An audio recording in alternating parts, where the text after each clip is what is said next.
ఇప్పుడు పాయింట్ ఏంటంటే జగన్మోహన్ రెడ్డి గారు అధికారంలో ఉన్న సమయంలో వీకెండ్ పాలిటిక్స్ చేయడానికి వస్తున్నారు. వీకెండ్ అయితే హైదరాబాద్కి వెళ్ళిపోతారు అని చంద్రబాబు నాయుడు గారిని, పవన్ కళ్యాణ్ గారిని, ఈవెన్ భారతీయ జనతా పార్టీకి సంబంధించిన నాయకులు మాట్లాడారు. ఇప్పుడు ఆయన హైదరాబాద్ వదిలేసి బెంగళూరు పోతున్నాడు. ఏం సమాధానం చెప్తారు మీరు?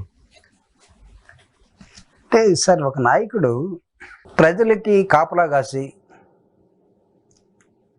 24 hours వాళ్ళ చుట్టూరే ఉండాలి అని కోరుకోవటంలో తప్పులేదు, కానీ ఆయన కూడా ఒక మనిషి.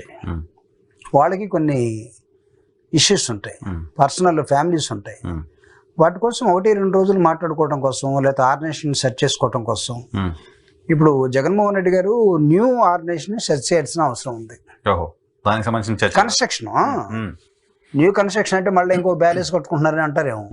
కాదు, పార్టీని ఆయన ఏ విధంగా అంటే కింద గ్రామ లెవెల్ నుంచి ఎలా తీసుకెళ్లాలో ఆయన ఒక ఎక్సర్సైజ్ లో ఉన్నాడు. జగన్మోహన్ రెడ్డి గారు బెంగళూరు పోతున్నాడంటే ఒక 3 days 2 days ఆయనేమి ఇంకో దాన్ని పోట దయచేసి ఆయన కాస్త సమయం తీసుకొని, అంటే ఇక్కడ ఉంటే రోజు జనం రావటం, ఈ కలవాలి ఇవన్నీ ఉంటాయి, కాస్త డిస్టర్బెన్స్ ఎక్కువగా ఉంది. దట్ ఎర్లీ ఒక 4 months కదా క్రమశిక్షణ. దాన్ని మనం ఏమంటాం అంటే ఈయన అంతా కన్స్ట్రక్షన్ లో బాడీ బిల్డింగ్ అని, మనం బాడీ బిల్డింగ్ అంటే ఎక్సర్సైజ్ కాదు, పార్టీ బిల్డింగ్ లో ఆయన నిమగ్నం అయి ఉన్నాడు అంతే. అంతకన్నా సో ఫర్దర్ గా కొన్ని రోజుల తర్వాత బెంగళూరు ఉండదు, ఇక్కడే ఉంటాడు. అంతే. ఫర్దర్ ఇవన్నీ డిక్లేర్ చేసిన తర్వాత పెద్ద ప్రజా ఉద్యమాన్ని నిర్మించబోతున్నాడు అండి ఆయన. నేను చెప్తున్నా, రాసుకోండి. ఈ 5 సంవత్సరాల్లో ఒక అంతకు ముందు జగన్మోహన్ రెడ్డి గారిని ఫాలో అయిన అంతకన్నా డబుల్ ఫాలో అయ్యేటట్టుగా ఒక పెద్ద ప్రజా ఉద్యమాన్ని నిర్మించబోతా ఉన్నాడు. ఆ నిర్మాణం కోసమే ఈ రోజు ఎక్సర్సైజ్ జరుగుతూ ఉంది. ఆ ఎక్సర్సైజ్ లో భాగమే తను బెంగళూరు పైన, కొన్నిసార్లు విజయవాడలో ఉండి మధ్యాహ్నం నుంచి సాయంత్రం నుంచో ఆయన జనాల్ని కలవలేకపోయినా ఆయన ఆ పనిలో ఉన్నాడని అర్థం చేసుకోవాలి. దయచేసి ప్రజలకు కూడా మీ ద్వారా నేనేం చెప్తున్నానంటే, try to understand leader is in a work. Future work కోసం, నిర్మాణం కోసం, పార్టీ నిర్మాణం కోసం లీడర్ పనిచేస్తున్నాడు. ఆ నిర్మాణాన్ని బయటికి ఇప్పుడు 4 నెలలు అయింది ఇది మేము ఓడిపోయిన తర్వాత. అంటే నాకు మీరు ఇందా చెప్పినట్టుగా ముందుగా జగన్మోహన్ రెడ్డి గారికి ధన్యవాదాలు. స్పోక్స్ పర్సన్ గా నన్ను నిన్న పెట్టారు, నిన్న మొన్న పెట్టారు. అంటే ఈ 4 నెలలు ఏమై ఉండొచ్చు, రీసెర్చ్ చేసి ఉంటారు. ఎవరు మాట్లాడాలి, ఏం మాట్లాడాలి.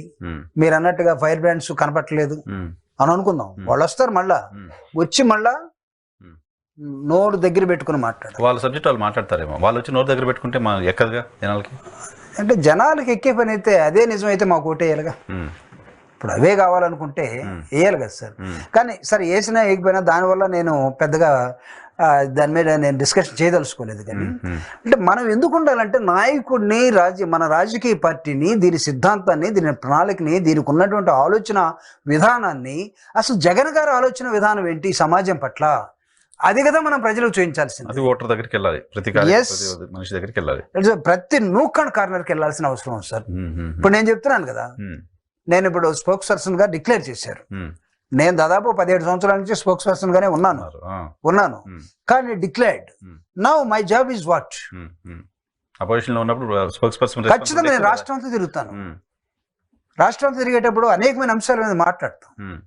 జగన్కి ఈ సమాజం పట్ల ఉన్నటువంటి అవగాహన ఏంటి, దాన్ని మనం ఎందుకు అర్థం చేసుకోలేకపోతున్నాం. పేదల తరపున నిలబడతానని ఒక కమ్యూనిస్ట్ పార్టీ వాళ్ళే ఇచ్చే స్లోగన్ ని ఈయన ఎందుకు అందుకున్నాడు?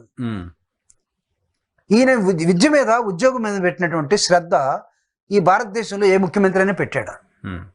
ఎందుకు పేదవాళ్ళని హక్కును చేర్చుకొని ఆప్యాయంగా వాళ్ళని ఎందుకు దగ్గర తీసుకుంటున్నాడు?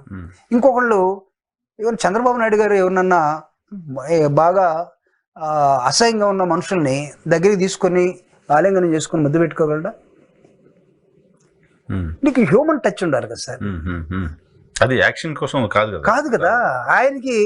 అసలు నిజంగా నేను మీకు చెప్తాను సార్, ఇప్పుడు ఇది సందర్భం కాదు.